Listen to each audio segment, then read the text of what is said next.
আসসালামু আলাইকুম। দুপুরের শীর্ষ সংবাদে স্বাগত জানাচ্ছি আমি শাহনাজ পারভীন। গুলশানে জাতিসংঘের প্রতিনিধিদের সঙ্গে বিএনপি মহাসচিবের বৈঠক। কুরআন শরীফ অবমাননায় নর্থ সাউথের শিক্ষার্থী গ্রেপ্তার। সাবেক ডিএমপি কমিশনার হাবিবুর সহ ৮ আসামির বিরুদ্ধে নবম দিনের সাক্ষ্য গ্রহণ। নির্বাচনের প্রস্তুতিতে মার্কিন কর্মকর্তাদের দৃঢ় সমর্থন নিরাপত্তা উপদেষ্টা। রাজনৈতিক দলগুলোর সঙ্গে ঐকমত্য কমিশনের আলোচনা। নোয়াখালীতে ব্যারাকের নিজ কক্ষ থেকে পুলিশ সদস্যের মরদেহ উদ্ধার। ছুটি না নিয়েই লাপাত্তা ৯১ প্রাথমিক শিক্ষক। কুষ্টিয়ায় ৬ হত্যা, হানিফ সহ ৪ জনের বিরুদ্ধে ফরমাল চার্জ দাখিল। সাদাপাথর লুটের ঘটনায় আওয়ামী লীগ নেতা গ্রেপ্তার। ২৪ ঘন্টায় ৩ ছাত্রদল নেতার মৃত্যুতে শোকের ছায়া। যুদ্ধ বিমানের ধ্বংসস্তূপের নিচেই ভারতকে কবর দেওয়া হবে পাক প্রতিরক্ষা মন্ত্রী। বিক্ষোভে উত্তাল জর্জিয়া, প্রেসিডেন্ট প্রাসাদে ঢোকার চেষ্টা জনতার। এবং ৩ দিন ক্ষুধার্ত রাখা হয় ফ্লোটিলা কর্মীদের, পান করানো হয় টয়লেটের পানি। শুনছিলেন শিরোনাম, এবার বিস্তারিত। বিএনপি মহাসচিব মির্জা ফখরুল ইসলাম আলমগীরের সঙ্গে বৈঠক করেছেন ঢাকাস্থ জাতিসংঘের আবাসিক সমন্বয়কারী গোয়েন লুইস। রোববার বেলা ১১টায় রাজধানীর গুলশানে বিএনপি চেয়ারপারসনের কার্যালয়ে এই বৈঠক অনুষ্ঠিত হয়েছে। গোয়েন লুইসের সঙ্গে উপস্থিত ছিলেন ঢাকাস্থ জাতিসংঘ আবাসিক সমন্বয়কারী অফিসের সিনিয়র হিউম্যান রাইটস অ্যাডভাইজার হুমা খান।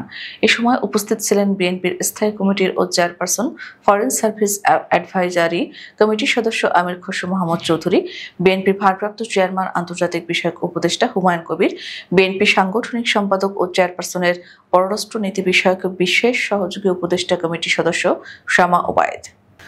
রাজধানীর ভাটারায় নর্থ সাউথ ইউনিভার্সিটিতে কুরআন শরীফ অবমাননার অভিযোগ তুলে এক শিক্ষার্থীকে গণধোলাই দিয়েছেন অন্য শিক্ষার্থীরা।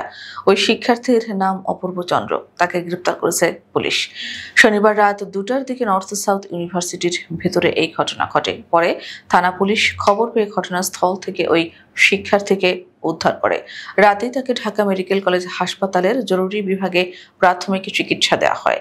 এ বিষয়ে ভাটারা থানার পরিদর্শক মোহাম্মদ মোস্তাফিজুর রহমান জানান, কুরআন শরীফ অবমাননার অভিযোগে ঘটনার দিন নর্থ সাউথ ইউনিভার্সিটির ভেতরে অপূর্ব চন্দ্র নামে ওই শিক্ষার্থীর উপর ক্ষুব্ধ হয়ে অন্য শিক্ষার্থীরা তাকে গণধোলাই দেন।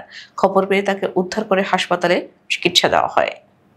জুলাই আগস্ট গণ অভ্যুত্থানে চানখারপুরে ৬ জনকে হত্যায় মানবতাবিরোধী অপরাধের মামলায় ডিএমপির সাবেক কমিশনার হাবিবুর রহমান সহ ৮ জনের বিরুদ্ধে নবম দিনের সাক্ষ্য গ্রহণ। রোববার আন্তর্জাতিক অপরাধ ট্রাইব্যুনাল ১-এর চেয়ারম্যান বিচারপতি মোহাম্মদ গোলাম মুর্তজা মজুমদারের নেতৃত্বাধীন বিচারিক প্যানেল এই সাক্ষ্য গ্রহণ করেন। এদিন ট্রাইব্যুনালে সাক্ষীরা জবানবন্দি দিয়েছে। এর আগে ২৫ সেপ্টেম্বর ৮ম দিনের মতো সাক্ষ্য গ্রহণ ও জেরা শেষ হয়। ওই দিন জবানবন্দি দিয়েছেন ৩ জন সাক্ষী, এর মধ্যে একজন পুলিশ সদস্য ছিলেন। সাক্ষ্য গ্রহণ শেষে তাদের জেরা করেন স্টেট ডিফেন্স ও আসামি পক্ষের আইনজীবীরা। সব মিলিয়ে এখন পর্যন্ত সাক্ষ্য দিয়েছেন ১৭ জন। যুক্তরাষ্ট্রের সিনিয়র কর্মকর্তাদের সঙ্গে বৈঠক করেছেন জাতীয় নিরাপত্তা উপদেষ্টা ও রোহিঙ্গা বিষয়ক high representative doctor Khalilur Rahman. শুক্রবার ওয়াশিংটন ডিসিতে এই বৈঠক অনুষ্ঠিত হয়। এ সময় যুক্তরাষ্ট্রে বাংলাদেশের নবনিযুক্ত রাষ্ট্রদূত তারেক এম আরিফুল ইসলাম উপস্থিত ছিলেন। নিরাপত্তা উপদেষ্টার সঙ্গে বৈঠকে যুক্তরাষ্ট্রের পররাষ্ট্র বিষয়ক আন্ডার সেক্রেটারি অ্যালিসন হুকার, প্রধান উপদেষ্টা অধ্যাপক মোহাম্মদ ইউনুসের নেতৃত্ব এবং ফেব্রুয়ারিতে অনুষ্ঠিতব্য নির্বাচনের প্রস্তুতিতে অন্তর্বর্তী সরকারের পদক্ষেপের প্রতি যুক্তরাষ্ট্রের দৃঢ় সমর্থন পুনর্ব্যক্ত করেন। জুলাই জাতীয় সনদের সংবিধান সংক্রান্ত প্রস্তাবগুলো বাস্তবায়নের পদ্ধতি নিয়ে রাজনৈতিক দলগুলোর সঙ্গে আলোচনায় বসেছে জাতীয় ঐকমত্য কমিশন। রোববার বেলা ১:১২টার দিকে রাজধানীর ফরেন সার্ভিস একাডেমির দোয়েল হলে এ আলোচনা শুরু হয়। আজকের আলোচনায় মূলত সনদ বাস্তবায়নের উপায় নিয়ে দলগুলোর মতপার্থক্য কতটা কমেছে তা শুনবে কমিশন। দলগুলো চাইলে বিশেষজ্ঞদের সুনির্দিষ্ট ও পরিমার্জিত পরামর্শ প্রস্তাব আকারে তুলে ধরতে পারে কমিশন।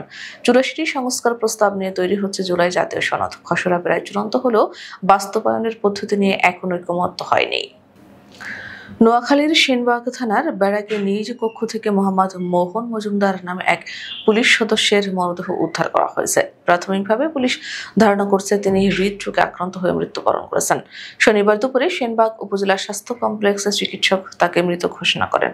নিহত কনস্টেবল মোহাম্মদ মোহন মজুমদার কুমিল্লা জেলার লালমাই উপজেলার বাগমারা ইউনিয়নের আলী মজুমদারের ছেলে। থানা সূত্রে জানা গেছে, বৃহস্পতিবার দিবাগত রাতে ডিউটি শেষে শুক্রবার ভোরে কনস্টেবল মোহন ব্যারাকে ফিরে আসেন। সকাল 8:30টার দিকে তিনি থানার ব্যারাকের 4র্থ তলায় নিজ কক্ষে ঘুমাতে যান।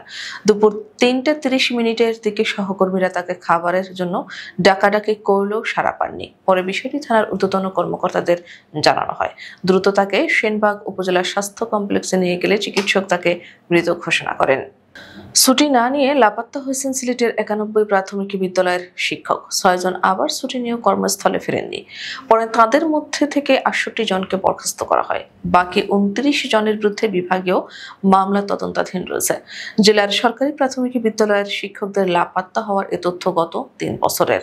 একই সময় চাকরি ছেড়েছেন 92 জন। খোঁজ নিয়ে জানা গেছে, লাপাত্তা হওয়া অধিকাংশই উন্নত জীবনের আশায় বিদেশে পাড়ি দিয়েছেন। জুলাই গণ অভ্যুত্থানের সময় কুষ্টিয়ায় সংঘটিত মানবতাবিরোধী অপরাধের ঘটনায় 3টি অভিযোগ এনে কার্যক্রম নিষিদ্ধ আওয়ামী লীগের যুগ্ম সাধারণ সম্পাদক ও কুষ্টিয়া 3 আসনের সাবেক সংসদ সদস্য মাহবুবুল আলম হানিফ সহ 4 জনের বিরুদ্ধে ফরমাল চার্জ দাখিল করা হয়েছে। রোববার 5 অক্টোবর আন্তর্জাতিক অপরাধ ট্রাইব্যুনাল 2-এ এই আনুষ্ঠানিক অভিযোগ দাখিল করে প্রসিকিউশন। পরে প্রসিকিউটর গাজী মোনাওয়ার হোসেন তামিম জানান, আন্তর্জাতিক অপরাধ ট্রাইব্যুনাল 2-এ মাহবুবুল আলম হানিফ সহ 4 জনের বিরুদ্ধে কুষ্টিয়ায় 6 জন হত্যা সহ 3টি অভিযোগে ফরমাল চার্জ দাখিল করা হয়েছে। সিলেটের সাদা পাথর পর্যটন কেন্দ্র থেকে পাথর লুট ও ইজারা বহির্ভূত এলাকা থেকে বালু লুটের অভিযোগে আওয়ামী লীগ নেতা আব্দুল ওয়াদুদ আলফু ওরফে আলফু চেয়ারম্যানকে গ্রেপ্তার করেছে আইনশৃঙ্খলা বাহিনী। শনিবার বিকেল 5টায় কোম্পানিগঞ্জ উপজেলার থানা সদর অফিস থেকে তাকে গ্রেপ্তার করা হয়। আলফু চেয়ারম্যান কোম্পানিগঞ্জ উপজেলার তেলখাল ইউনিয়ন পরিষদের চেয়ারম্যান ও উপজেলা আওয়ামী লীগের জ্যেষ্ঠ সহসভাপতি। গ্রেপ্তারের বিষয়টি নিশ্চিত করেছেন সিলেটের কোম্পানিগঞ্জ থানার ভারপ্রাপ্ত কর্মকর্তা মোহাম্মদ রতন শেখ। মাত্র একদিনের ব্যবধানে জাতীয়তাবাদী ছাত্রদলের 3 নেতার মৃত্যুর খবরে সংগঠন জুড়ে নেমে এসেছে শোকের ছায়া। মৃত্যুবরণকারীদের মধ্যে 2 জন হাসপাতালে চিকিৎসাধীন অবস্থায় এবং 1 জন হঠাৎ অসুস্থ হয়ে মারা গেছেন।